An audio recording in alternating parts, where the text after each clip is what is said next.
This episode of To The Journey is brought to you by Audible.com, offering more than 150,000 titles for your desktop or mobile device.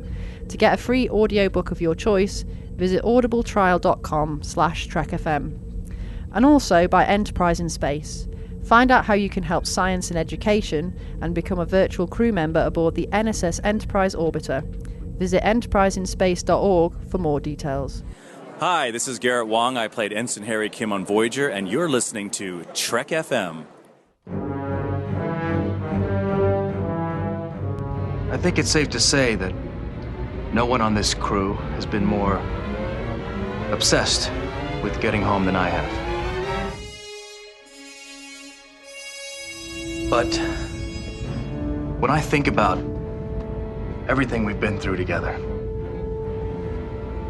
maybe it's not the destination that matters. Maybe it's the journey. And if that journey takes a little longer, so we can do something we all believe in, I can't think of any place I'd rather be, or any people I'd rather be with. To the journey. You're here. To the journey.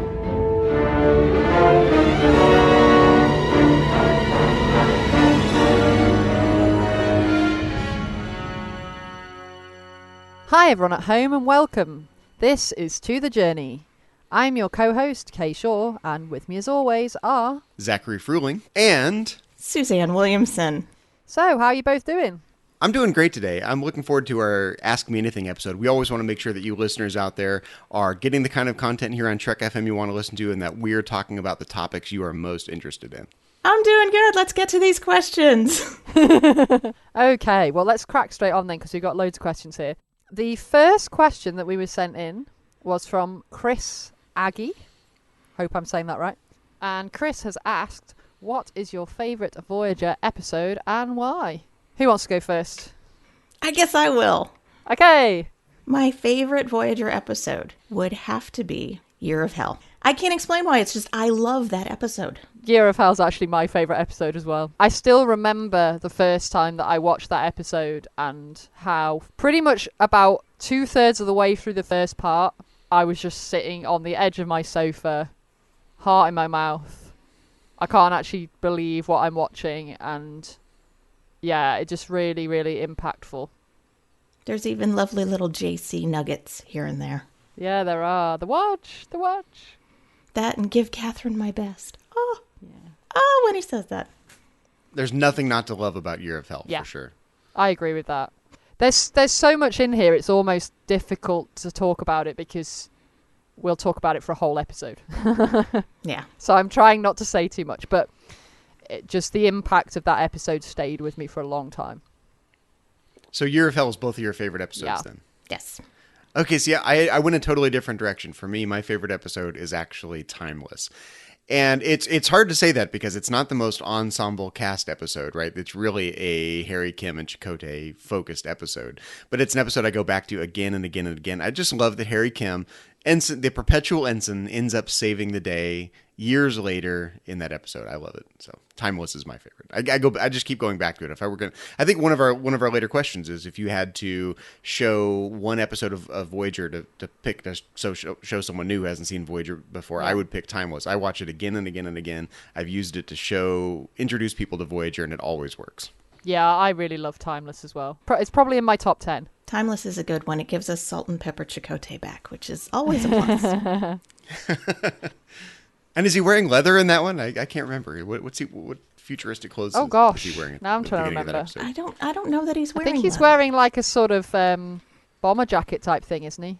Or is that Harry? He's not wearing like the Miami Vice clothes that he wears in Future's End. No, he's No. not doing his Don Johnson impersonation. Yeah, it's a really great episode. I just think, again, it's an episode on an epic scale. And it's really nice to see some characters that don't get a lot of airtime really getting to step to the forefront and star in this one. So, yeah, I'm with you on that one. Okay, shall we move on to the next question? Yeah. So Ian Kimmons asks us, were you happy with how Voyager ended? And if not, how would you have ended it? I think maybe we answered this question a little bit when we wrote our Voyager movie, The Progenitors. Yeah, I think we did. I think more of the homecoming would be my biggest thing. Definitely. I want to see everybody reunited with their families. I want to see Gretchen Janeway. Yeah. Endgame was absolutely an anticlimactic climax to Voyager. Yes. It is why I didn't watch Enterprise, because I was so mad. For me, I think Endgame just ends so suddenly. It builds and builds and builds and builds as an episode, and then it's over. You know, I think I wanted to see something a little bit like what we see at the end of Star Trek Nemesis. As much as people pan the movie Nemesis, I like that Nemesis ends when they're fixing the ship and they're getting ready to go back out on another mission. You don't even know what the mission is, but you know they're fixing the ship up and they're going to take it back out. Yeah. Yeah, I really would have wanted to maybe even end the show at the point where it ended maybe 2 or 3 episodes before the end, and then we get a whole proper resolution of everybody seeing their families, the Marquis hopefully being acquitted of all of their crimes and working out where everybody's going next, and obviously, you know, as the credits roll and the little sort of "that's all folks" comes in at the end, what do we want in there? Janeway Chakotay kiss. But you have to have Chakotay and Seven break up, too. And I love that they gave Neelix a charming Talaxian story to wrap up his storyline, but I really think he should have come back to the Alpha Quadrant with the rest of the Voyager crew. Yeah.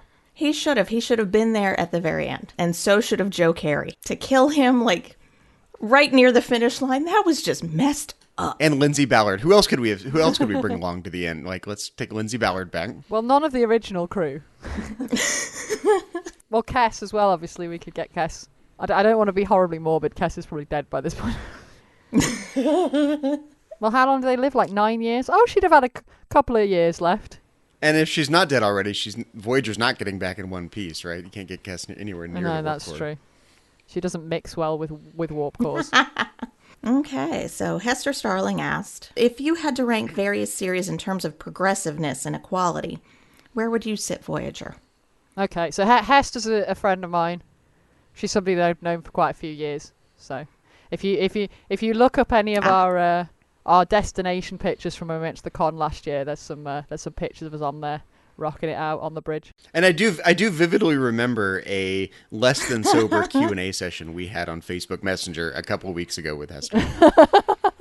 Yes. In answer to the question, I'd put Voyager near the top.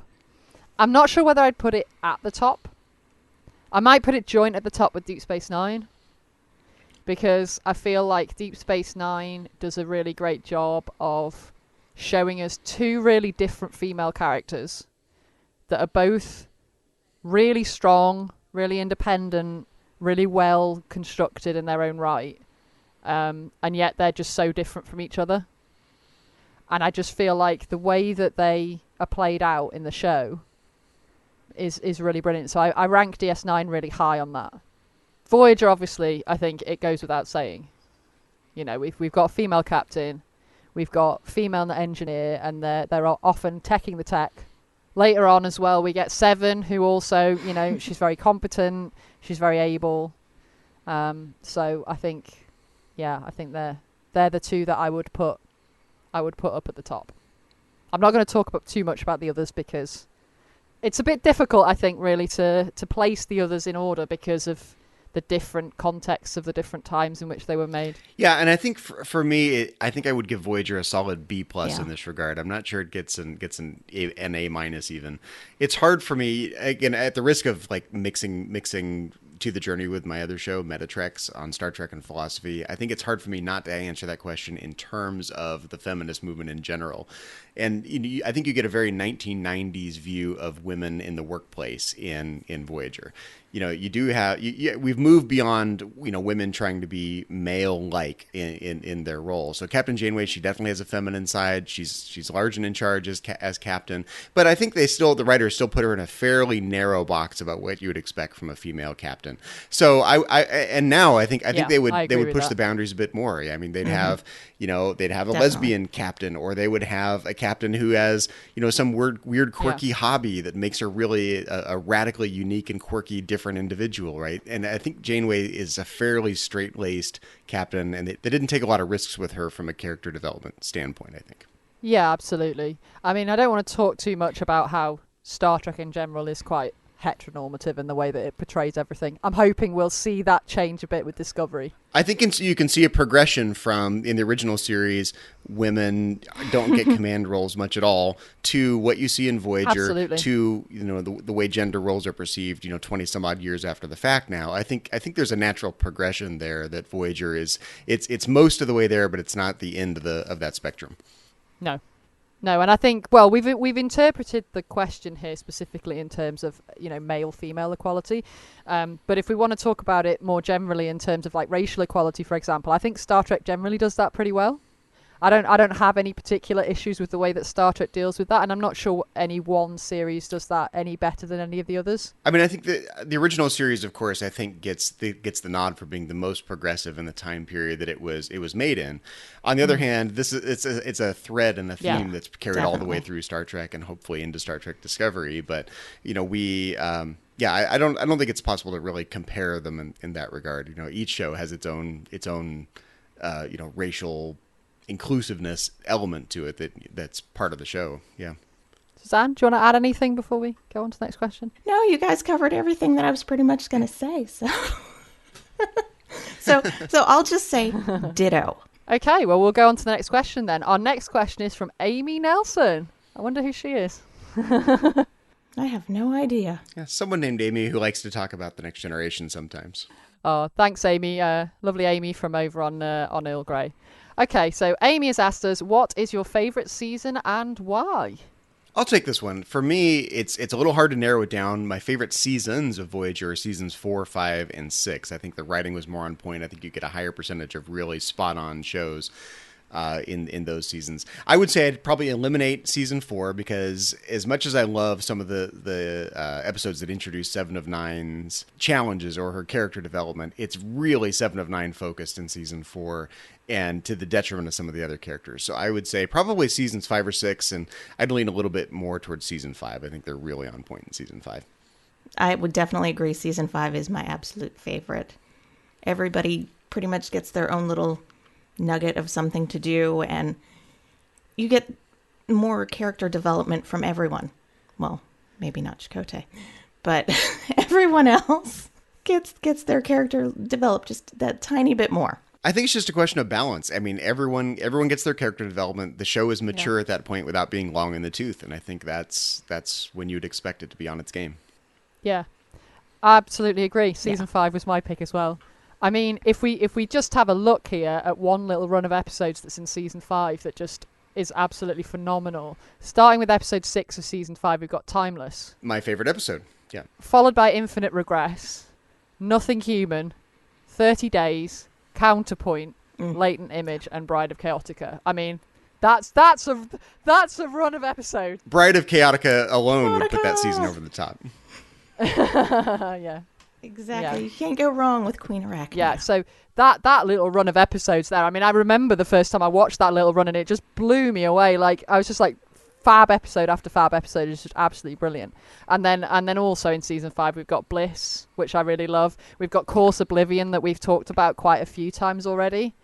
We've got Someone to Watch Over Me, which speaks for itself in terms of being a fantastic episode. Oh yeah, that's in my top 3 for sure. Yeah. We've got 11:59, which is an episode I really like, and we've also got Relativity, which we've talked about as well. So yeah, great series. And that's such a diverse group of episodes. It's amazing that they could crank out that diverse of a group of episodes, week after week after week. It's really an amazing creative feat. Yeah, I think this is definitely the point where Voyager was really on its game.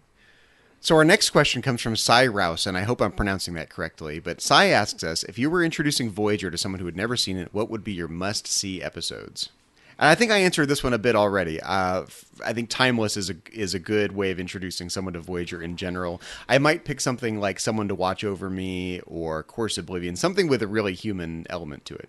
Well, I had Timeless on my list as well, because I just think it's a really grand scale kind of episode.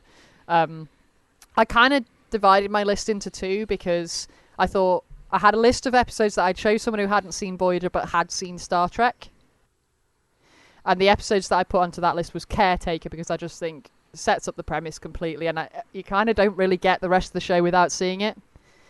I put Deadlock on there because I think Deadlock is just if you're going to convince somebody that they should watch Voyager, Deadlock's a fantastic episode in there. Macrocosm, because we just get to see Janeway doing a Janeway. It's just fantastic. Year of Hell, probably just because it's my favourite and it's one that I'm always looking forward to getting to if I'm showing people Voyager. I also threw Shattered in because it gives you a broad overview of everything. And I also picked Counterpoint because I just think it's such a well-written episode and it's just so interesting. I think I might add in Future's End because it, large portion of it takes place in the 20th century, very relatable. It's a very generic save the world story. I think you could show that to someone who's never seen Star Trek before and they would understand what's going on. You might have to explain the time cops element, but yeah, I did consider putting that on my list. I thought if you had somebody who was a Star Trek fan and they really liked Star Trek 4, then Future's End would be the way to go because the parallels there are quite obvious. And then also on my list for people who'd never seen any Star Trek, I thought, well, I'll throw some fun stuff on here that's gonna get people wanting to come back. So I put down Heroes and Demons, Bride of Chaotica, and Tinker Tenor Doctor Spy because I think those are some of the most fun episodes. Yeah, Tinker Tenor Doctor Spy is so funny. You could show that to anyone. The comedy alone would make that work for someone who's never seen Voyager before. Yeah. Well, I had to go with Death Wish and then Q and the Grey just because I got to get Q in there. Yeah. Everybody loves Q. Everybody loves Q. From there, I would go to Resolutions just because I would want to know their take on what happened between Janeway and Chakotay. And then I would show them Shattered to be like, what do you think happened there? Did he really tell her the truth? Was there something that happened and he just didn't want to mess up the timeline? So this is the Shippers Tour, right? It is the Shippers. Shippers Tour. I wonder if there's a 50 Shades of Q fanfic out there. There will be. I can guarantee that there will be. If it's Q, it's more than 50 Shades. If anybody knows of one or has written one, please let us know. Well, Sai also asked us, are you fans of any other sci-fi series outside of Star Trek? Well, I love Battlestar Galactica. The reboot. I'm a huge fan of the reboot of Battlestar Galactica. In fact, it's one of the only series that I've actually written fan fiction for, apart from Star Trek. I'm a big fan, and I ship Starbuck and Apollo for the record. And I really love Firefly. I'm a big Firefly cultist there. I'm a brown coat, and I love Farscape. I like Red Dwarf, and obviously being British, I like Doctor Who. I think it's amazing how different your list is than mine. I'm actually kind of a confession here. I'm not a huge science fiction fan, believe it or not. The things I like about Star Trek are not necessarily the science fiction elements. But I do have a list, and some of these are a little quirky and a little obscure. I love the tripods. Okay, you'll know what I'm talking about here. So it's this weird, quirky 1980s interpretation of this series of books by John Christopher, The White Mountains and The City of Golden Lead and The Pool of Fire. And if you haven't read those, they're juvenile science fiction books. You have to read them. I love the miniseries that was done. It's a weird 1980s British miniseries version of it. Very campy. This isn't a television or a film franchise, but I love the Rama series by Arthur C. Clarke. So that's one of my favorite science fiction reads. In fact, we were talking about that before we started the show today. Anyone who knows me knows that I love Mystery Science Theater 3000. And again, that's not really science fiction. Yes, it's more like a puppet show that it's more like a puppet show that happens to take place in space. But I'll count it with science fiction. And of course, like most people, I do like Star Wars, of course. But I've always been more team Star Trek. But you can see I'm not really a hard science fiction fan, and none of those items are really, with the exception maybe of Rendezvous with Rama, really hard science fiction. Well, since you brought up Star Wars, it's probably confession time. You didn't think we were going to have an Ask Me Anything episode without some confessions, did you? I don't do Star Wars. I've never seen Star Wars. I've seen the first one. I haven't seen the rest of them. I know an awful lot about Star really Wars good. for somebody that's not seen them. Chewbacca does not like that answer. Sorry, Chewbacca. What were you gargling with Listerine or something? What were you doing? Dude, my Chewbacca is awesome. It is awesome, and I did know what it was, despite my lack of Star Wars knowledge. It's kind of hard to avoid it. In fact, it was only last year that I watched the first one for the first time, and I felt like I'd already seen it. I thought, I'm sure I've already seen this, even though I knew I hadn't, because I knew so much about Star Wars already. What about you, Suzanne? What are your favorite science fiction franchises? Well, without a doubt, I am stuck in the 90s with my science fiction. I love The X-Files. As soon as it came on, I was just drawn into it. Also, from the 90s, there was a show with Bruce Campbell, The Adventures of Briscoe County Jr. I think it was on for maybe 1 season or 2. It was just amazing. I love that. Another obscure one would be 7 Days, where this guy can only go back in time 7 days to fix something that went wrong.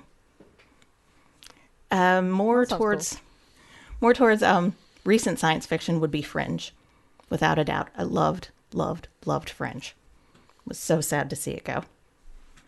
I'm a little embarrassed. There's so many things I haven't seen, partly because I don't have time. I've got a full-time job and doing 2 podcasts a week now.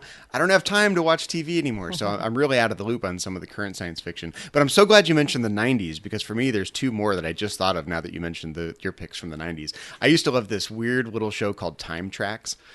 Futuristic cop goes back in time to catch criminals that have gone back in time. Really awesome, fun little 1990s show. It's very stuck in the 90s. I missed that one. And I also love Sliders. Sliders was good. Yeah. Yes, Sliders that was is one really of my good. favorites for sure. Yeah, we had Sliders. I liked Sliders. If we're talking about really, really up-to-date stuff, I've loved Westworld so far. I've really, really enjoyed watching Westworld. That is a fantastic series. If anybody hasn't seen it and the premise even vaguely appeals to you, you should really give it a go. I hadn't picked up on it to start with, and everybody I knew was just raving about it, so I thought, I'm not really into Wild West stuff, and I'll give it a go, and it's absolutely phenomenal. Absolutely phenomenal. I only recently saw the original movie that's based on, and I remember being really captivated. I think Yul Brynner makes a better Terminator than Arnold Schwarzenegger in that movie, so I do kind of want to see it. It's on my list. I just haven't got that far. Majel Barrett was amazing in that movie. She was! Yes. That's right. We do get a Star Trek connection there. Yeah. And if we're straying off the sort of TV science fiction a little bit, if we're going into the world of video games, I'm a huge Mass Effect fan. Mass Effect is my favorite video game series, so got to give a little shout out to Mass Effect. Oh, see, I got to say I'm Team Halo in that regard. I did play a fair amount of Halo quite a few years ago now. I never had an Xbox. I was always a PlayStation girl, so I've not played Halo. It's got to be Fallout, people. I love Fallout as well. I do love Fallout as well, to be fair. But if we're going off TV series, Off-piste. the Alien movies, all of them. I am an Alien fanatic. And again, a confession time, I've never seen it.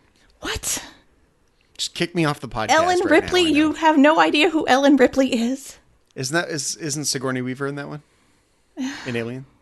Is that right? Hang your head in Yeah. shame, Zachary. I'm going to drive to California and kick you because you need to see it. I'm hanging my head in shame right now, everyone. There will now be a short interlude whilst Suzanne drives to California. Intermission time. Time that stretch you've been wanting. And best of all, time to take your pick from that scrumptious array of tasty treats waiting for you at the snack bar, where the popcorn's poppin', the cold drinks are sparkling, the hot dogs are sling, the coffee is steaming, and a luscious treasure of confectionery delights with ice cream and candy, and so much more to tempt any taste, is waiting for you now at the snack bar. You'll be notified in plenty of time when the next show is about to begin. And we're back, and Suzanne has come and gone, and I've been thoroughly humbled. He has a very large bruise on his shin. And my ego. Oh, and before we go off that question, I know this isn't strictly science fiction, but it is in the geeky realm. I'll just mention like 3 other things that I really love. So I love Once Upon a Time. That is such a great show, and it's so unique. I just love the premise of it and the fact that you just never know what's going to happen from week to week. It's just it's just so out there. It's fantastic. I really love Buffy and Angel, and I love Lord of the Rings. Slightly veering into the fantasy and sort of supernatural side of things there, but Well, I kind of have something like that. I mean, it's not fantasy, it's not supernatural, it's not really sci-fi. It's The Walking Dead. It's its own thing. And it comes back on tonight, and I can't wait. Can't wait! Yes. I've seen some of The Walking Dead, but I haven't watched the last couple of seasons. Oh, so good. I guess I have a couple of last minute picks too while we're scraping the bottom of the barrel here. I love the classic H.G. Wells The Time Machine. Oh, novel. yeah. And I can really geek out on the Hitchhiker's Guide to the Galaxy series, although the movie yeah. was terrible, but the books are amazing. Yeah. Oh, yeah. Oh, yeah. Book series as well. I have to give a shout out to anything by Ian M. Banks, but particularly Culture. Speaking of Hitchhiker's Guide to the Galaxy, you guys, I just have 2 words for you guys. Don't panic.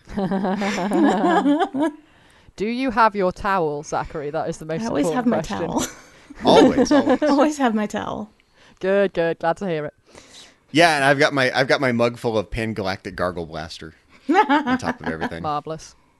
Okay, well, the next question we have is from Ron Sarna. And Ron has asked, if Chakotay were never part of the crew, would Catherine have settled on Mr. Rochester or even Mr. Sullivan for her romantic desires? So I think he wants to know, if Chakotay wasn't around, who would we have Janeway hook up with? Q. That's a good one. Q, without a doubt, Q. It would have been an interesting dynamic. I love the dynamic between the two of them, actually. I think Kate Mulgrew and John Delancey have a really brilliant dynamic there. As far as I'm aware, they were quite good friends off screen. I think they actually kind of went round to dinner at each other's houses and stuff, so they knew each other quite well. I wonder whether or not their relationship off screen informed what they did with Q on Voyager. That's probably an interesting question. Yeah, I think it did, because they're so comfortable with each other. Yeah, I think that would have been really great. Had they been on screen before Voyager? I'm not sure, but I know they knew each other. I remember seeing an interview where they talked about like having dinner at each other's houses and stuff. So this is a hard question for me. I think there's kind of like a realistic answer, and then there's a fanfic answer, right? There's always a fanfic realistic answer. I think on screen, Captain Janeway doesn't let herself get romantically involved very much, right? So there are a few realistic answers. One might be Tuvok. I think she and Tuvok clearly have a rapport with each other. Tuvok is married, man. Yeah, but it's been a long time, right? So, I could actually see her and the Doctor getting along. They seem to have an interesting rapport and nuanced relationship. I could see that in an odd alternate universe. I could also see Captain Janeway staying hooked up with Kashyyyk and listening to classical music all night. So those are my realistic picks. I actually enjoy the fanfic of Captain Janeway and Harry Kim. I don't mind Cougar Captain Janeway. That's okay with me. But that's not a realistic pick, but it's actually my favorite of the bunch. So there you go. I'm creeped out by that pick. I originally wrote down that she'd stay with Mark, because I just couldn't really think of anything better, because, Chakotay is the guy. No, Harry Kim's the only one who holds out for old flames. But because I strongly suspect that Ron is trolling us with this question, and we spoke a little bit earlier about the annoyance of the heteronormativity of Star Trek, I'm going to say 7 of 9. Yeah, I could absolutely 100% see that. Yeah. That would have been a good pairing. Yeah. I think that would work quite well, yeah. So now I'm kind of picturing, remember that episode, The Voyager Conspiracy? And there's a scene with Captain Janeway and 7 of 9 in the shuttlecraft together. Yep. And Captain Janeway is listing out all the star dates of the things, the important milestones in their relationship. So Captain Janeway's like, stardate 54321.8. Captain Janeway and 7 of 9 admit their true feelings for each other. We didn't introduce the last part of this question very well, but we could say Captain Kirk is in a relationship with the Enterprise, right? That's well established. And Captain Janeway is like that with Voyager to a lesser degree. She doesn't get romantically involved. She's committed to Voyager, and that's her principal relationship. Yeah. Yeah, I mean, she definitely has a love for Voyager. We even see her talking to the ship at various points. This actually came up on the Babel conference the other day, so it's quite interesting. I don't think it's quite to the extreme that Captain Kirk has for the Enterprise. But and I would say with Captain Janeway, she's a bit more maternal about her crew, right? She's in a relationship with her crew as a whole, Definitely. not necessarily with Voyager as a bunch of bulkheads, right? I think Kirk really likes the Enterprise in particular, and I think Janeway cares more about her crew than she does about the actual ship. She does, although I think that she sees Voyager as a part of the crew. In fact, she actually does say that at one point. She says that in Year of Hell. Yeah, there's a really great quote from Year of Hell. I can't remember the exact quote now because it's quite long, but she does wax lyrical about her feelings for Voyager. Yeah, Voyager's protected us and carried us. Yeah, Voyager's like this interesting phenomenological extension of the crew, right? The ship is an extension of the crew. Yeah. It's a tool. It's part of them. Yeah. In the same way that like a tennis racket becomes an extension of the tennis player's arm, right? It becomes part of you when you're in the zone. I think Voyager is part of the crew when they're in the zone together. And it's their home, and I know that all of the crews on all of the shows, the ship is their home, but this is their home in a more profound way than that to me, because they're not able to go to their actual home. Okay, so moving on. The next question comes from my namesake, Zach Moore, who asks us, regardless of 7 of 9 being added to the cast, would you have liked to see Kes stay for all 7 seasons?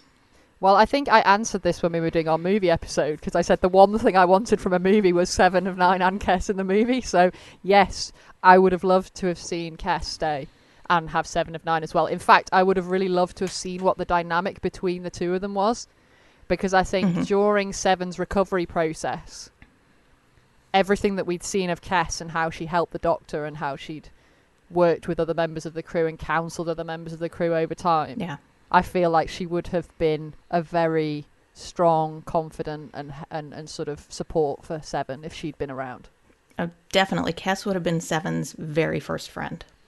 And just watching Kes help 7 grow and mature and... I don't know. I think I'm in the minority on this one. As much as I like Kes as a character, I feel like the series got better when Kes left, and I feel like there's a problem with the writing in Kes. I don't think, and I might get hate mail for saying this, but I don't think there was a clear character development challenge that Kes had, a problem with herself that she needed to solve, a clear development path. Like with 7 of 9, there's a clear development path from not knowing much about humanity, being Borg-like, to learning about individuality and her humanity. I just don't see that clear development path for Kes, and I think the writers struggled to know what to do with her as a result. So I think the series got better when she left, and I like the character. There's some absolutely wonderful, touching moments with Kes, but I think the series did get better when she was frankly out of the way. I know, let the hate mail ensue. No, it's fine. You know. That's your view, and I do understand what you're saying to an extent, because I think she did get neglected, and I think in some ways they wrote themselves into a corner with her because they accelerated her powers so quickly that she almost outgrew Voyager. And I mean, that is what we see in The Gift. When she leaves, we see her outgrow her ability to kind of exist in that family anymore and exist on this plane, even for want of a better way of putting it. But I feel like her contribution to the crew is something that I missed after she left. Yeah. She just had this there was such a calmness about her, and such a sort of a sense of serenity almost, that whenever we saw her with other crew members, it was almost difficult for them to continue to be in whatever, difficult situation or challenging mood or anything like that. She had this, she just had the ability to just really, really calm people. And I think that the one that I always really remember with Kes is Resolutions, when she's the one that goes and convinces Tuvok that actually, we can't just leave them behind. It doesn't matter what she said. And the fact that Tuvok listens to her, Tuvok doesn't really listen to anyone apart from Janeway. He doesn't really take advice from anybody else. He just kind of goes, well, this is my logic and I'm not really interested in anybody else's opinion. But Kes manages to talk him round there, and she just, she's so wise and she's so calm and she's such a wonderful presence on the screen, and her voice is fantastic as well. Just the compassion that her character constantly shows is something that I missed when she left. I would have rather have actually seen Harry leave than Kes.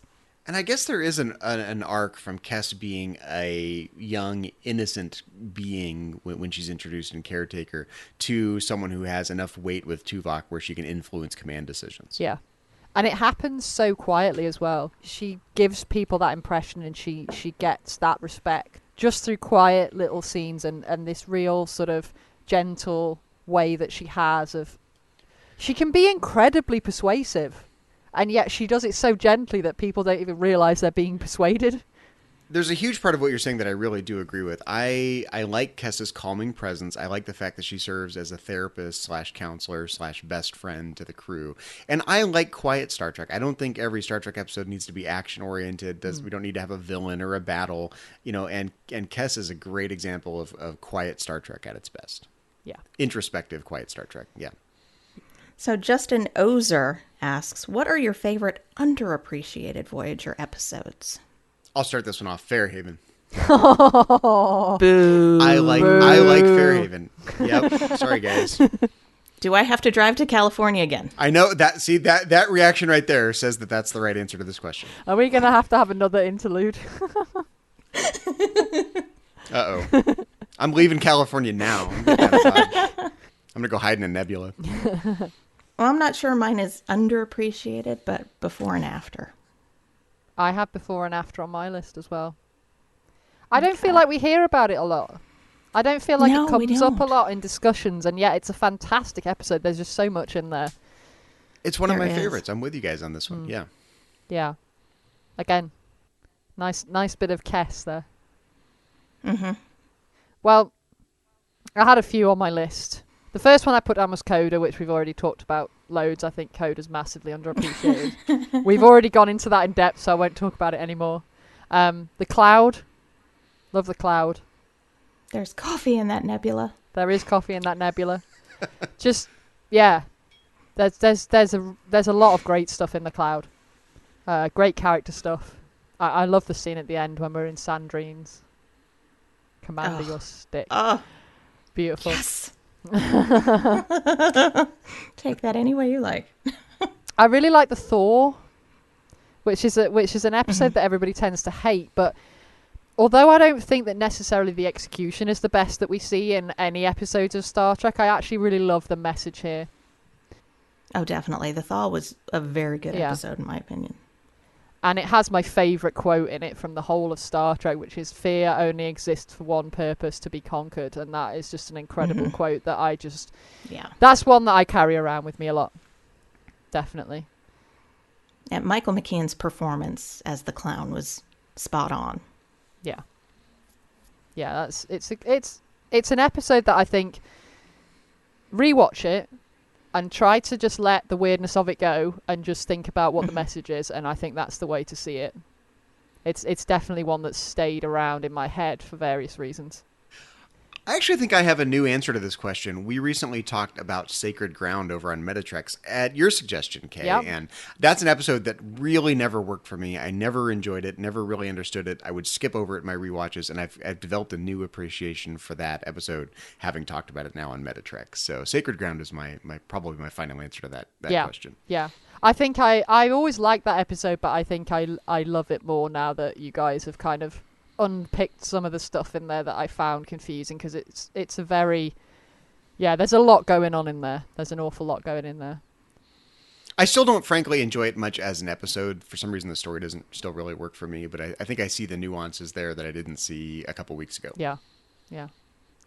And then the final one that I picked out was Barge of the Dead, and this is actually an episode that I've rewatched a couple of times for things that we've talked about in the last few weeks, and I'd almost forgotten about it, and I'd almost forgotten how interesting an episode it is. And because I generally am not a big fan of Klingon-focused episodes, because I find that they're all a bit rah rah rah on it, etc., and it's just all a bit one-dimensional, and I'm just not drawn in by it. But Barge of the Dead just has that level of interest and nuance in it for me as a Klingon episode more than any of the others that I can think of. I'm surprised, Kay, because you sing in Klingon so well. Do it again for us. No, I've forgotten it now. Oh, God. I had it written down. Ajumtage deja e. See, you know it. Sota, Gospa, Skral, Bike, Teak. Oh, I can remember it. That's weird. It's like riding a targ. You never forget. It is like riding a targ, which is something that I have also done in my dim and distant past. Next question. Yes. Okay, so AJ Black, so Tony, who I also met at Destination, he's asked, would you have liked to see more crossovers between Voyager and DS9 while they were running in tandem? And then somebody else, Josh, actually wrote his own comment to this, which was, he said that he would have liked to have seen Voyager encounter one of the 100 changelings in the Delta Quadrant, which I agree with. I think that would have been great. That would have been very interesting. Yeah. Yeah, I think we answered this a little bit last week when we had one of our associate producers, Bruce Lish, on the show with us. We started talking about Voyager and DS9 crossovers. I could easily imagine a scenario where the wormhole goes crazy and someone ends up in the Delta Quadrant instead of the Gamma Quadrant. You can totally science fiction the heck out of this, right? But I kind of imagine this great line that the Doctor could have. I'm a doctor, not a wormhole alien. I'm a doctor, not a Bajoran prophet. Yeah, I like that. Yeah, but I think he'd try and play off being a Bajoran prophet. He'd have a go. Mm-hmm. Let's face it, if somebody accidentally thought that, he'd have a go, wouldn't he? He'd play up to that. Oh, yeah. You can imagine. Yeah. You can imagine him there. What is this linear time? Actually, it would actually be fun to see the Doctor paired up with Dr. Bashir, like on a shuttlecraft, and they have to solve a problem or something. It would just be fun to see They those would two have play a off very interesting dynamic together. Absolutely. Really They're both that. very impressed with their medical abilities, right? So I could see kind of a one-upmanship. There'd be a one-upmanship, yeah. There'd also be... I can see them collaborating on stuff and just coming up with some really awesome solutions to medical things that have been hanging around for a long time. I can definitely see them doing that. But the dynamic between them would be quite volatile, I think. So yeah, that'd be an interesting one. They wouldn't just science the science; they would medical the medical. Yeah, they would medical the medical. couple of other ideas that I had. Since in Caretaker we actually hear, I think it's Neelix say, "Oh, you've been whisked away from somewhere else in the galaxy." About Voyager, and so. What he's kind of implying there, although they never actually say it, is that not all of the ships and people that have been brought there by the Caretaker are from the same place in the Alpha Quadrant, even though that's the ships that we see. So I think it would have been quite interesting if we'd seen a Dominion ship get trapped in the Delta Quadrant. That would be really cool. Or a Cardassian ship, or... No, because then Seska would join up with them. But yeah, I'd find that interesting, because I mean...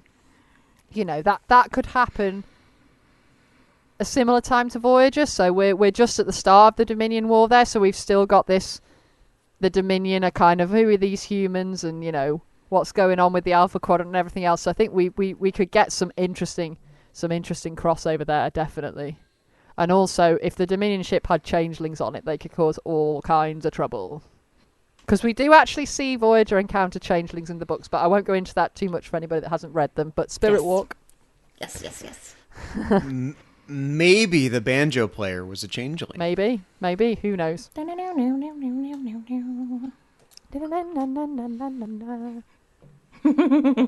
the other thing that I thought would have been really interesting would have been if we could have seen Deep Space Nine crew involved in the search for Voyager, considering the proximity they had to where Voyager went missing. And in fact, we might have even seen families of the Voyager crew at Deep Space Nine. Almost like that's a staging post for the search. So I think that could have been interesting. Yeah. Yeah, if they're going to start searching for Voyager from somewhere, it would be from DS9, right? I would have thought so, yeah. Yeah. Well, it's near the Badlands-ish. It's the closest outpost Starfleet have got, yeah. Yeah. So it would make sense. It would definitely make sense. So they could have taken a character like, say, Michael Eddington and put him on Voyager. Ooh. In kind of a weird alternate mashup, right? Because the when do they actually meet Eddington in Deep Space Nine? Is it before Voyager goes missing? I can't remember. I can't remember off the top of my head, but I can totally see Michael Eddington adding some additional Maquis drama to the Starfleet Maquis drama. I think it must be beforehand, actually, because I'm pretty sure they did that whole Maquis storyline in Deep Space Nine as a setup for Voyager. So I think it must have been before that. Because Chakotay and B'Elanna and the rest of the Maquis and Voyager, they're like half Maquis, right? I mean, they give up the Maquis thing pretty easily in season 1 of Voyager. But I could see Michael Eddington holding on to that no matter what. Yeah. Kind of like Seska in that way, but in fact, he would make an interesting kind of companion, not in a romantic sense, but an interesting dramatic companion for Seska. Yeah. Partner in That crime. would have been really interesting, actually. I would have liked to have seen that. So yeah, I think even though obviously crossovers are difficult because of the distance thing, there are definitely things that they could have done. You can add that to the fanfic list to write. Oh, it's long. It's long, don't worry. So our next question comes from Lee Hutchison, who is co-host of our sister show, Earl Grey, Trek FM's show on Star Trek The Next Generation. Lee asks us, did you watch the special launch night for Voyager on BBC Two? Well, I'm going to guess that this question is aimed at me because I'm pretty sure neither of you had access to BBC Two at the time. And I'm sorry, Lee, my answer is no, I didn't.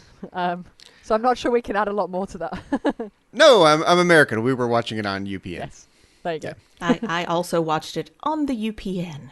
So Josh Truax has asked us, did any of you play Voyager Elite Force, the video game? And is there any chance of doing a TTJ episode about it? Well, Josh, I actually did play the Elite Force video game. I loved it. Recently ran across the user guide for it. But with all the moves that I've done these past however many years, I can't find the game. So that makes me very sad. I just have the user guide, but no game. Aww. Despite being quite a keen video game, I haven't actually played this one. I think it's available on PlayStation 2. No, I don't know. Mine was for my computer. Right. Okay. That's how long ago it was. So I think it was PS2 original Xbox kind of era, and I do still have my PlayStation 2. So if I can get a copy of it, I will give it a go. And yeah, maybe we'll talk about it at some other point. It is lots of fun. So I'm kind of a part-time gamer. I play quite a bit of World of Warcraft, although not recently. I played quite a bit of Halo. I could totally geek out on retro games. I've not played this game, but you guys could totally convince me to pick up a copy of this game and give it a go, and we could talk about it on TGJ sometime. Yeah, I think it would It'd be be awesome. fun. It'd be great. Yeah. From what I remember, the game was pretty awesome. I think we need to throw that on the calendar, so I actually remember to, I need to get set up and get the system and get the game and stuff. So Yeah. if we're gonna do it, let's throw it on the calendar and we'll talk about it after the show. Yeah. So, Josh, we probably can't say a lot about it now, but we're all excited about giving it a go, and we'll put that on the calendar for later in the year, so watch out for that. Okay, so Patrick Carlin has asked us, well, he's asked me, actually. This might seem like a silly one, but something I've been wondering for a while. Kay, how did you come up with your Twitter handle of Choco Weeble? Well, apparently other people are curious about this as well. And I'm very sorry to have to disappoint you, but there isn't an interesting or exciting story about how I came up with this username. What happened was, around the time that I was in uni, and, usernames were starting to become a thing on the internet, I was sitting around in the uni bedroom with a friend of mine, and I was bemoaning the fact that it was really difficult to find usernames because all the good ones were taken. I need a username. What username can I have? And she randomly just said Choco Weeble. And I've had it ever since. So that is a story. It means nothing. There's no story behind it. She just randomly came up with it and I kept it. So there you go. That's it. So I genuinely don't know this. Was this like America Online? Did they have AOL in the UK at that time AOL, period? Yeah. So was this your AOL name? Yeah. Awesome. Yeah, I've been K Janeway 8 that long. Yeah, I've probably had this username since about 2002, 2003, something like that. I used to go with my ham radio call sign KD6DXA, and occasionally on the internet you can still find me under KD6DXA, but generally I've switched to my actual name at this point. Yeah. And scarily, if you Google it, there are about 18 pages of results and they're all me, so please don't do that. I'm Googling it right now.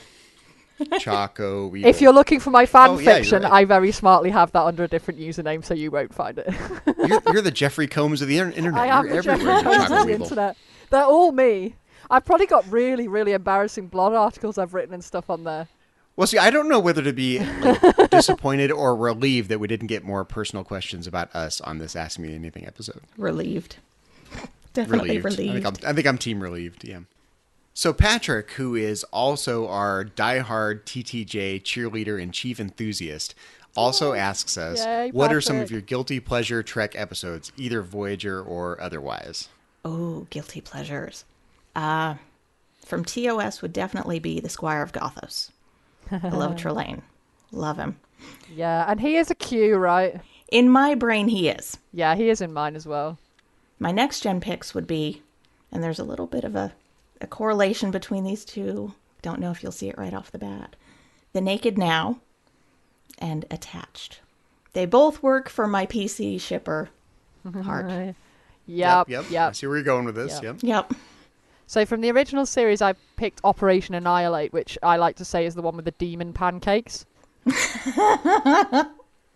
Because I think on the face of it, it's not a great episode, but there's just something I really like about it. Spock just amuses me in that episode. He's great. And those pancake things just look so awful, but I love it. I love that episode. I did pick a pick from the animated series, and I'm not sure whether this counts as a guilty pleasure aside from, the animated series being a guilty pleasure in and of itself, because I know some people do think that. But I picked Yesteryear. I really love Yesteryear, which is the episode where we see a lot about young Spock. And I really like that as an episode because it gives us a bit more insight into him that is really nice. Next gen, I also picked Naked Now. Yay! Not necessarily from a Picard Crusher shipper kind of perspective. Although From a Data and Tasha Yar standpoint? I'm down with them. Well, Data Tasha Yar is also a thing that I'm not averse to the idea of. But I love Naked Now because it's the very first episode of Star Trek that I ever saw. Aha. Oh, really? Interesting. Yeah. And the bit at the end where we have Data putting all of the chips back into the computer at the end, that is the most abiding memory I have of Star Trek from when I was a little kid. That is one that really stayed with me. And years later, I still remember seeing that for the first time and being really captivated by it. Plus, it's just a hilarious episode. I really love it. I really love it. So are these supposed to be episodes that you just geek out on, or are these supposed to be guilty pleasure episodes, like episodes you shouldn't like but you do? Yeah, they're supposed to be episodes you shouldn't like but you do. That's what I'm going with. Because, we're not supposed to like The Naked Now. It's supposed to be rubbish. And a rehash of a TOS episode. But it's so good. Yeah, it is so good. My other TNG pick is Sub Rosa, which gets a lot of bad press, but it just I love Sub Rosa. I don't know why people hate on that so much. It's a ghost story. It's not really science fiction, but I love that one. It's brilliant. I see a lot of parallels actually between Sub Rosa and Captain Janeway's Gothic Hollow novel. Oh, definitely. And it reminds me of Cat's Paw a bit too. My Deep Space Nine picks are Move Along Home. This is a favourite of Brandon's from the network. Brandon Shea Matella, our Patreon manager and presenter of Melodic Treks. I do have a few moments in Move Along Home that I find really cringeworthy, and I just like the Alan Moraine bit. I try and switch off at that moment. But the rest of it I really love because I'm a role player, and it just reminds me of D&D sessions back in the day. There's something very, very linear role playing session about Move Along Home that just really appeals to me as a role player. And the other one is Meridian. Now Meridian's the one where they have this planet that pops into existence for a little while every however many 100 years. I can't remember the exact time. And Dax meets this guy that she falls in love with and she wants to kind of run off with him. And I just really like that because I'm a hopeless romantic and there's just something really nice about it. Yeah, I think all of us like the shipper episodes in pretty much all the series, right? So. Oh, yeah. Yes. And then my Voyager picks, I've actually picked Tattoo and The Fight. Both of which are episodes that everybody hates, but I think generally speaking, when I was trying to do my Voyager ones, I was just going to say anything with Chakotay. Those are all my guilty... Because most of his episodes are not that great, but I love them anyway because I love him, and I just hate the fact that he gets so much bad press because I think there's so much more to him than people realise. There is, and I love Tattoo. Yeah, no, I'm totally with you guys. I'm not a fan of The Fight. I could ditch that episode altogether, but Tattoo, I love Tattoo as well. So we're all on the same page. I really like The Fight because Shall I be honest about why I really like the fight? Yeah. I really You like the should be fight because the fight painfully honest, because yeah. the fight has a bajillion post the fight fan fictions that are all amazing. Come on, you know this is true, Suzanne. I do know that's true. There are some really good ones. I actually read a new one earlier that I hadn't read before, and it was great. It was really Awesome. good. And then my Enterprise picks are Unexpected, which gets a lot of bad press, but it just cracks me up. And Harbinger, because I ship the heck out of T'Pol and Trip. So there you go. Those are mine. I'm not sure I can come up with a pick from each series off the top of my head, but if I had to think of my absolute guiltiest Star Trek episode, it's probably an original series episode, What Are Little Girls Made Of? I like my Okay. sexy Trek, and Andrea has the sexiest Star Trek outfit in all of Star Trek. Yeah. I'm not ashamed. I like my shipper Trek, and I like my sexy That's Trek. the Dr. Roger Corby Yeah, episode. right, isn't it? exactly. Yeah. Just Yep. checking I've got the right one. The one with they make the android of Kirk and they're spinning around in the Yeah, thing. yeah, That's yeah. such a weird. Yeah, I'm still learning. I'm still learning my original series episode titles, so I'm practicing.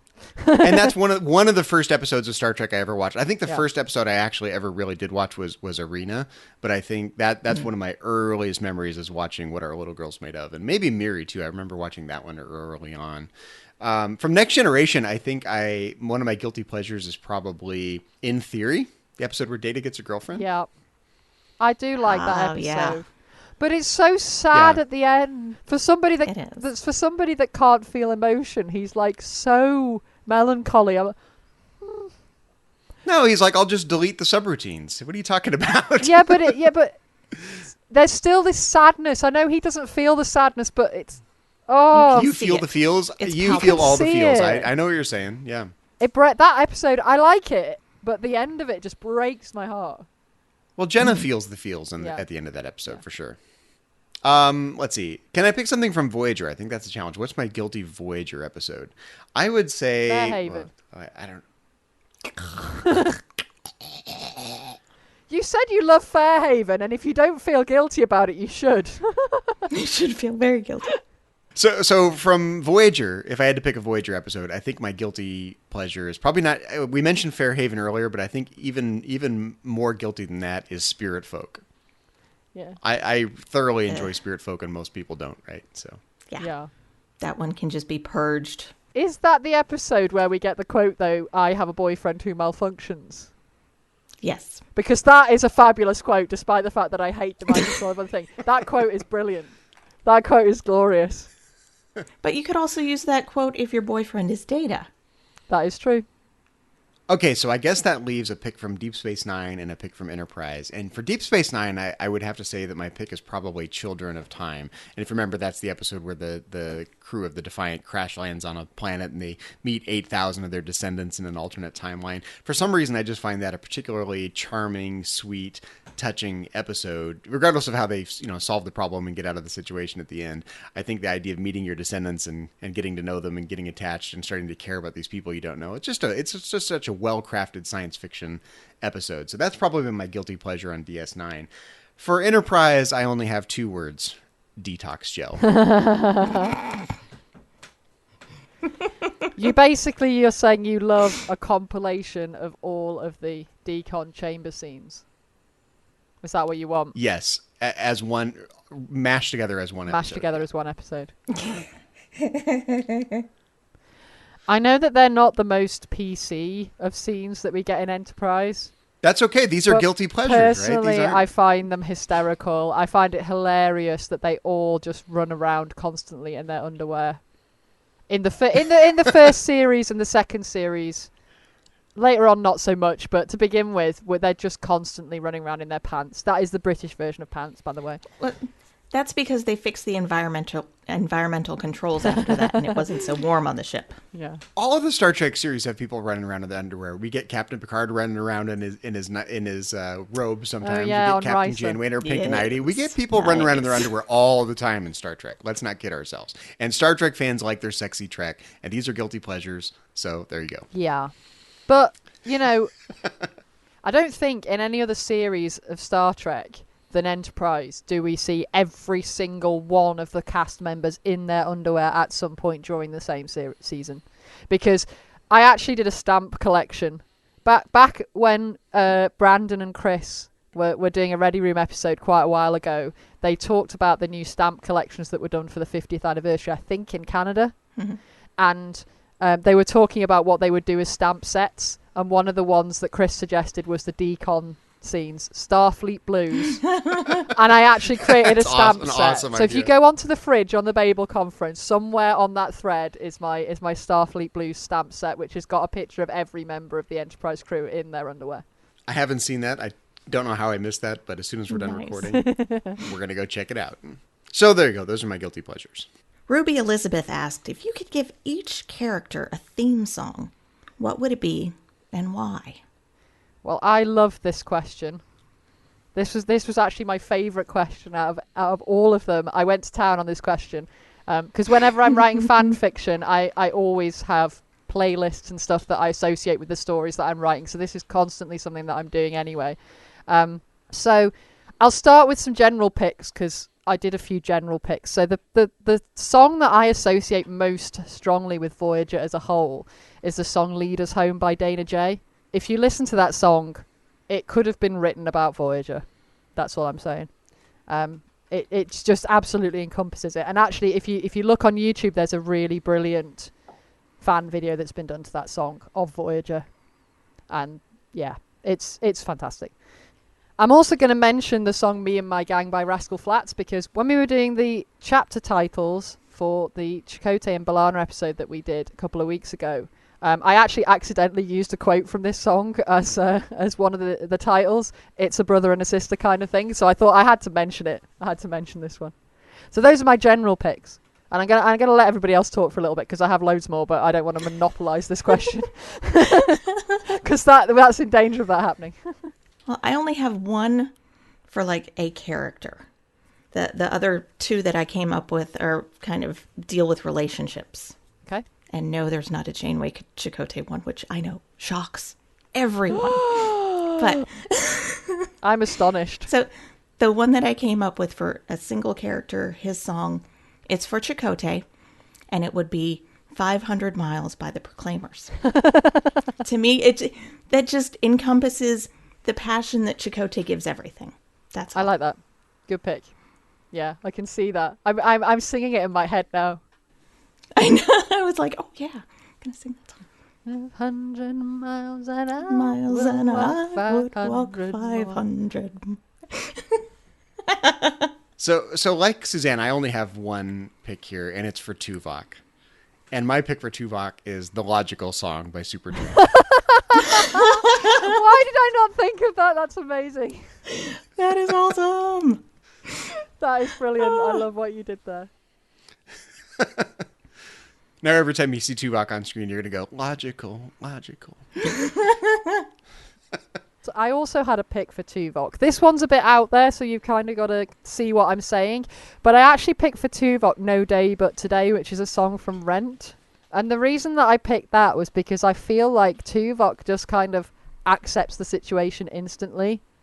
Vulcans in general are just so immediate in the way that they think about things, and they're so present, and they're so like, this is the situation, I'm just logically going to deal with it. There's nothing I can do to instantly make us be home, so I'm just going to go with it. So that just works for Tuvok for me. And it's a song that I really love as well. So that's my Tuvok pick while we're talking about Tuvok.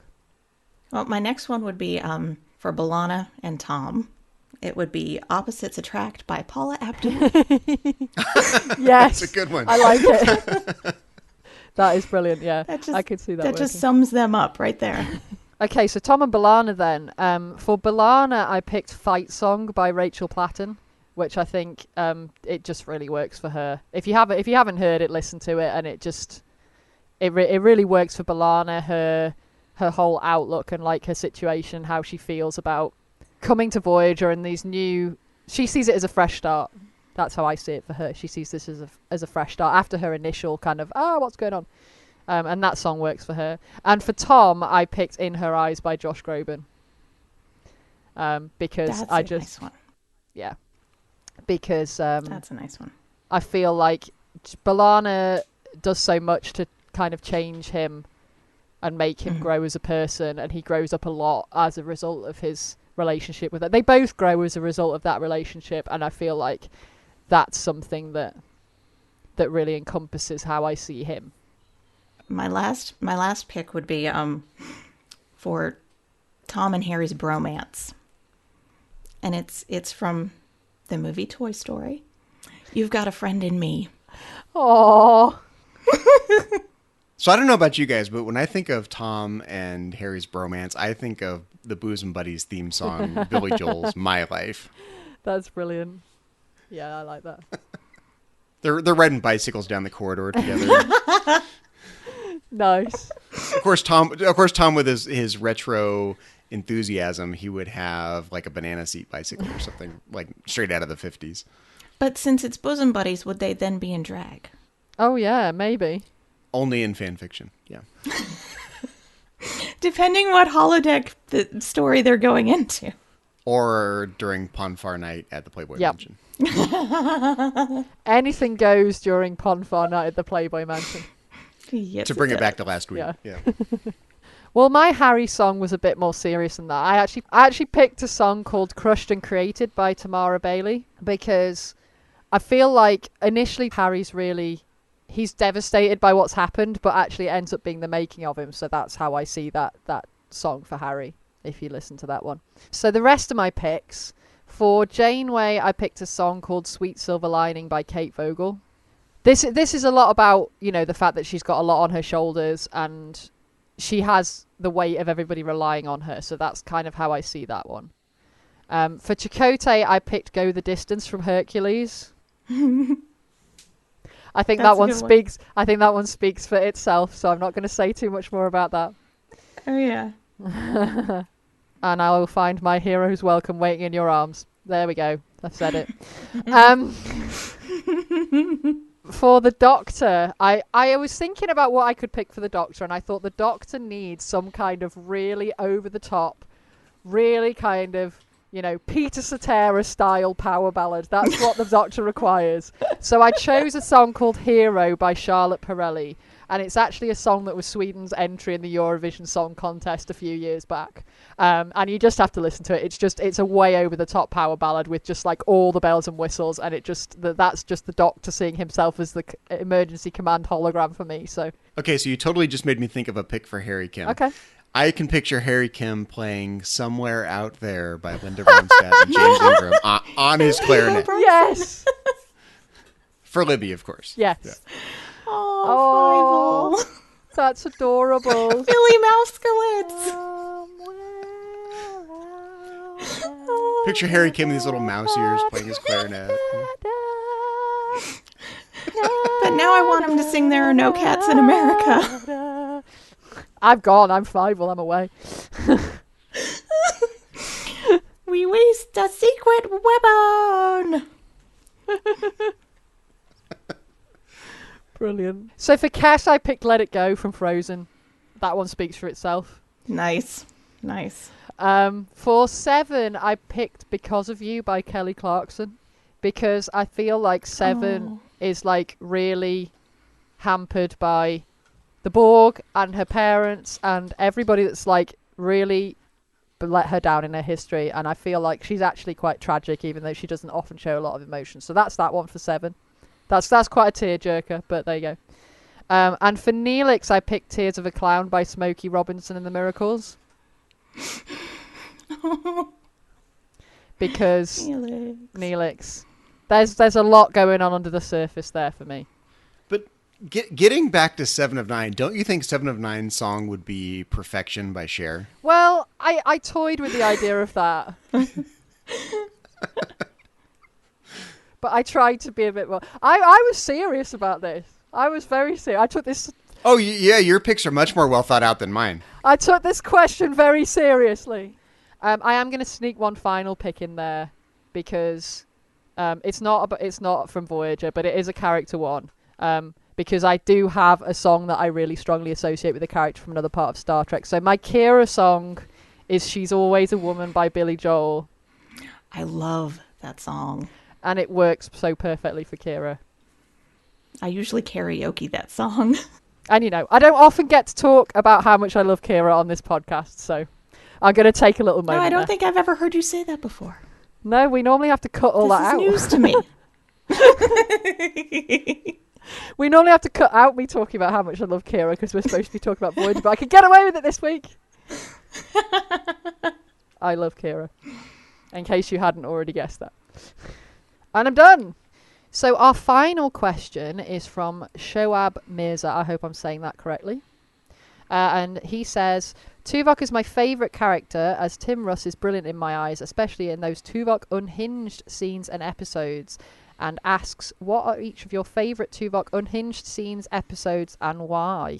Well, mine would be, I'm not sure if you could classify it as unhinged, but we get to see Tuvok as not quite Tuvok in riddles, and I love Tim Russ's performance in that episode. He just knocks it out. Such a great, heartfelt performance from him. Yeah, That is an amazing performance. it is. Yeah, absolutely agree. So mine is a slightly less serious pick. In fact, it goes in the category of things that never really happened in true Voyager tradition. This is from Tinker Tenor Dr. Spy when Tuvok is in the Doctor's daydream. You know what I'm talking about? In the Doctor's daydreams when Tuvok starts to go into Pon Farr. You are a Vulcan You man. are a Vulcan That man. one, yes. For some reason, that's the one that came immediately to mind. But seriously, though, I think in any episode when Tuvok loses his logic and he gets more emotional, I totally understand this. I mean, especially me as a former logic teacher, people would constantly accuse me of acting on emotion. And I do, totally. I'm like the least logical logician you've ever seen. You know, I act on emotion from my hip way more than I use my head, my brain a lot of the time. So I can understand what it's like to be perceived as someone who's supposed to be logical, but really you've got this underlying emotional current that's driving your actions. And whenever Tuvok lets his guard down, you see his emotions come through. Any of those scenes really work for me. And I relate to them personally. I just noted a couple down here. I really like the Body and Soul, which is where we get Tuvok's Pon Farr. Yes. We start to see some of the masks slip in that episode. And the other one that immediately came to mind was Infinite Regress, which is the one where he's helping Seven, and he really starts to kind of lose his grip a bit there. But I'm not going to talk too much about them because we really like this topic idea, and we're gonna talk a lot more about this on a future episode. So thanks a lot for that question. Yeah, I have quite a few more that I'm just like, Yeah, definitely. I wanna delve into this topic a lot more. This topic is definitely worthy of an entire TTJ episode. Definitely. Yeah. Okay, well, that's our final question. Well, we survived, you guys. Those were great questions. No, really, thanks to everyone who sent us in questions.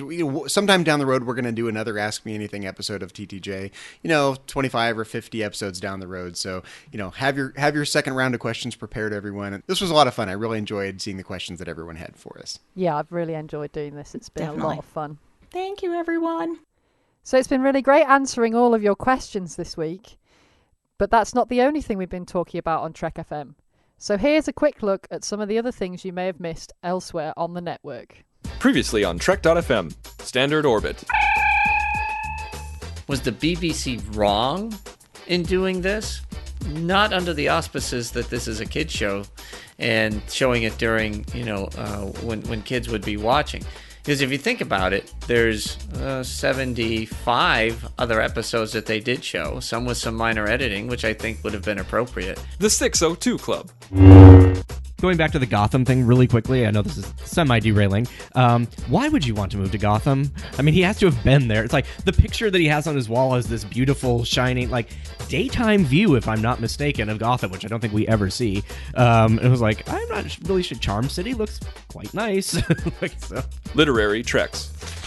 But still, at the same time, you're left with that what if, And I know that, the Parallels episode gives you a couple of brief glimpses of Riker in command after Picard is dead, and it doesn't seem to be going well for Mr. Riker at that point. And that's what else is happening on Trek.fm. Check out these shows and find out what we're talking about in your favourite corner of the Star Trek universe and beyond. You'll find us wherever you get your podcasts. If you're an Apple user, be sure to hit the subscribe button. That helps us out greatly and makes it easier for other listeners to find the show as they search iTunes. If you're not an Apple user, we've got you covered as well. You can find our shows on Stitcher, TuneIn, SoundCloud, Windows Phone, and of course you can stream and download the MP3 file from our website, and you can grab the RSS link as well. Another way you can help us keep all of our shows coming to you each week is to become a patron of the network through Patreon. If you visit patreon.com/trekfm, that's patreon.com/trekfm, you'll find our current goals and different milestone contribution levels, along with all the great perks we have for you. These perks include early access to content, exclusive content, producer credits, seats in our content development team, and many more. We really appreciate any support you can give us, and we hope you'll join the team. Again, you'll find all the details at patreon.com/trekfm. We'd like to take a moment and acknowledge a few people. First of all, our founder and publisher of Trek FM, C. Brian Jones. Our executive producers, Matthew Rushing and Kenneth Tripp. Aaron Harvey, our art director. Richard Marquez, our production manager. Brandon Shea Matala, our Patreon manager. We also have some associate producers we'd like to thank. Bruce Lish, Ju Kim, and Norman Lau. And don't forget to check out Enterprise in Space, a project of the nonprofit National Space Society. Visit enterpriseinspace.org to find out more and to get your seat on the mission. And also check out audible.com, offering more than 150,000 titles for your desktop or mobile device. To get a free audiobook of your choice, visit audibletrial.com/trekfm. Well, if you have any other questions for us, you can fill out a form on our website, trek.fm/contact. There's also a voicemail that you could leave for us. Look on the sidebar of the To the Journey show page on the Trek FM website, or go to speakpipe.com/trekfm. You can find Trek FM on Twitter, and the handle is @TrekFM. Or if you're on Facebook, look us up there, facebook.com/TrekFM. While you're on Facebook, check out the Babel Conference, Trek FM's listeners-only discussion group. To find it, type the Babel Conference, that's BABEL, into the search field. Or go to our website at trek.fm and click the discussion button on the menu bar. We also invite you to leave a rating and review of To the Journey on iTunes. We'd love to hear your feedback and suggestions for the show. Kay, if someone would like to compare their Kira song with yours, how could they reach you on the interwebs? I would absolutely love it if they wanted to do that. They can find me in the Babel Conference. And if they want to look me up on Twitter, my handle is @ChocoWeeble. Zachary, when you're not touring the corridors of Voyager on your banana seat bicycle, where can people find you? Well, you can find me elsewhere on Trek FM as co-host of Metatrek's Trek FM show on Star Trek and philosophy. If you want to talk about Star Trek with me, you can find me in the Babel Conference, Trek FM's listeners-only discussion group, and you can find me on Twitter. My handle is just my name, @Zachary Fruhling. That's Zachary, ZACHARY, Fruhling, FRUHLING. And Suzanne, when you're not singing a power ballad with Harry Kim and the Kim Tones, where can people find you around the Trek FM network and around the interwebs? Well, you can occasionally find me on the Babel Conference. You can also find me on Twitter. My handle is @KJaneway8. That's the letter K, Janeway, and the number 8. So next week, one of us will be replaced by a changeling, and you'll have to try and guess who it is. But until then, this has been To the Journey.